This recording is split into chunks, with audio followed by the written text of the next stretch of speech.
కోడిపిల్ల అనేది చక్కగా చాలా బాగుండిద్ది. మనకి కోడిపిల్లని చూసుకునేటప్పుడు ఏమేమి స్పెక్స్ చూడాలి అంటే, ఈ కోడిపిల్ల జాతిది, ఈ కోడిపిల్ల మంచిది, ఈ కోడిపిల్ల బాగా పోటాడిద్ది. పోటాట అంటే మనం ఫైటింగ్ చూడాల్సిందే కన్ఫామ్గా. కాకపోతే ఫైటింగ్ చూడకుండా మంచిదని ఎలా సెలెక్ట్ చేసుకోవాలనుకుంటే, ఫస్ట్ ముఖం చూడాలి, తర్వాత కళ్ళు, తర్వాత రెక్క, తోక, అది ఎలా నడుస్తుంది ఏంటి, కాళ్ళు, ఇవన్నీ చూసుకోవాలన్నమాట. ఇవన్నీ ఎలా చూడాలంటే చెప్తాను. ముఖం అనేది లైక్ ఇలా సన్నగా ఉండాలి,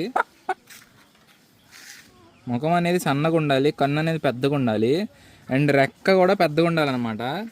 మనకి ఈక కూడా ఒత్తుగా ఉండాలి. ఈక ఒత్తుగా ఉంటే క్వాలిటీ మంచిదని అర్థం. తోక మెట్ట ఉండాలి మంచిగా ఇలాగా. సో అలా ఉంటే అది మంచి కోడిపిల్ల అని అర్థం. రిచ్ మెట్ట ఉంటే బాగుండిద్ది, నార్మల్ మెట్ట ఉన్నా బాగానే ఉండిద్ది.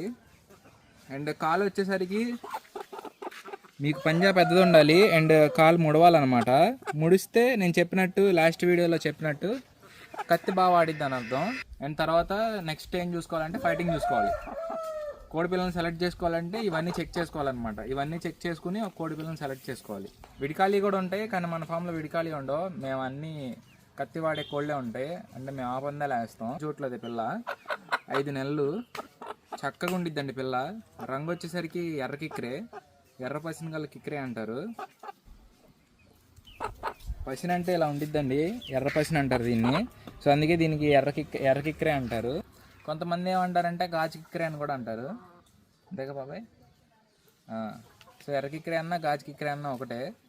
కోడిపిల్ల నచ్చితే వీడియోకి లైక్ చేయండి.